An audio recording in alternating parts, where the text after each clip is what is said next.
YCP అధినేత YS Jaganmohan Reddy గారు 2029 ఎన్నికల మీద చాలా ఆశలే పెట్టుకున్నారా? మళ్ళీ ఎలాగైనా వచ్చేది నేనే, అధికారం ముఖ్యమంత్రి స్థానంలో కూర్చునేది నేనే అని అనుకుంటున్నారా? ఖచ్చితంగా అధికారంలోకి వచ్చి తీరుతానని ఆయన లెక్కలు అయితే వేసుకుంటున్న మాట క్లియర్గా కనబడుతూనే ఉంది.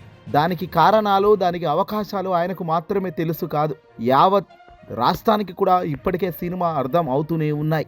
ఈ 2024 నుంచి 2029 మధ్యలో జరిగిందే మరోసారి జరగవచ్చు అన్నది ఆయన ఆలోచనగా కనబడుతుంది. అలా జరగకపోయినా 2024 మాదిరిగా మాత్రం కీడైతే అసలు జరిగే అవకాశం ఉండదు అనేది క్లియర్గా తెలుస్తుంది. బీజేపీకి ఈసారి అంటే 2029 ఎన్నికల్లో పూర్తి మెజారిటీ రాదని అంతా అంటున్నారు.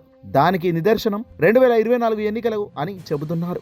మూడవసారి పోటీ చేస్తే ఏకంగా 240 లోపు సీట్లు వచ్చాయి.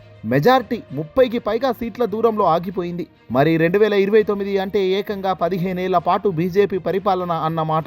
దాంతో బీజేపీ మీద వ్యతిరేకత భారీగానే ఉండొచ్చని అంచనా ఉంది. ఈసారి కూడా 200కు పైగా సీట్లు వస్తే చాలు ప్రభుత్వం ఏర్పాటు చేయడానికి బీజేపీ సిద్ధంగా ఉంటుందని. మరి 70కి పైగా ఎంపీలు తక్కువ పడితే ఎలా? 70కి పైగా ఎంపీలు తక్కువ పడితే అది ఎన్డీఏ కూటమితో కూడా సాధ్యపడే విషయం అయితే కాదు అనేదే విశ్లేషకులు గట్టిగా బల్లగుద్ది చెబుతున్నమాట.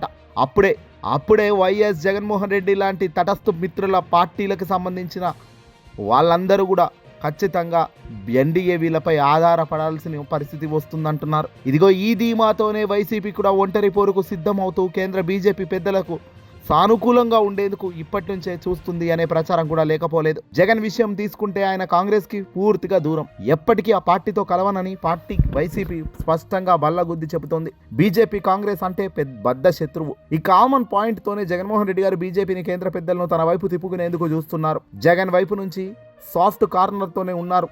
గడిచిన 20 నెలల్లో కేవలం టీడీపీని మధ్యలో జనసేన విమర్శించి జగన్ బీజేపీని అసలు ఏమీ కూడా అనడం లేదు. తెలుగుదేశం పార్టీ అధినేత చంద్రబాబు నాయుడు గారినే ముఖ్య టార్గెట్గా ముందుకు వెళ్తున్నారు. వాస్తవానికి కర్త కర్మ క్రియ అధికారం వచ్చిన తర్వాత చంద్రబాబు చేతిలోనే మొత్తం ఉంటుంది కాబట్టి చంద్రబాబు ఎజెండాగా విమర్శలు చేస్తున్నారు జగన్. దాని వెనుక దూరాలోచన ఏమీ లేదు, కానీ బీజేపీతో కొత్తగా విభేదాలకు పోవద్దన్నదే జగన్ ఆలోచనగా కనబడుతుంది.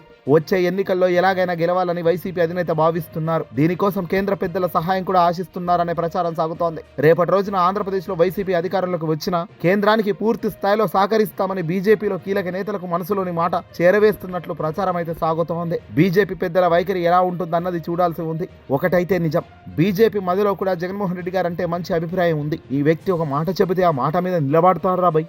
ఆ మాట కోసం ఎంత దూరమైనా ప్రయాణం చేస్తాడు.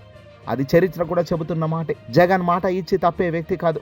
చంద్రబాబు మాదిరిగా రాజకీయ వ్యూహాల కోసమో, రాజకీయ గెలుపోటముల కోసమో జగన్మోహన్ రెడ్డి గారు అడుగులు వెయ్యరు అనేది బీజేపీ పెద్దలకు ఇప్పటికే తెలిసిన వాస్తవం. కాబట్టి జగన్మోహన్ రెడ్డి గారు ఏది చెప్పినా సానుకూలంగానే బీజేపీ పెద్దల నుంచి సమాచారం వస్తుంది.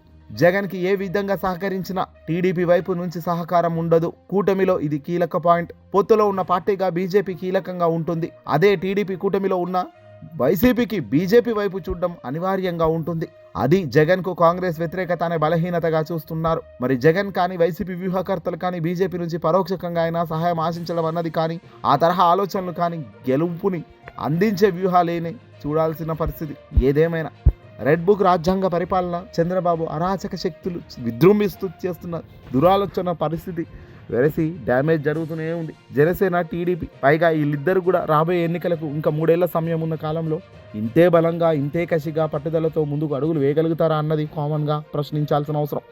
మరి ఆ వ్యక్తులు కనుక అలా ఉండలేకపోయినా మొదటికే మోసం, జగన్కు గెలుపు రెండూ సులభమవుతాయి.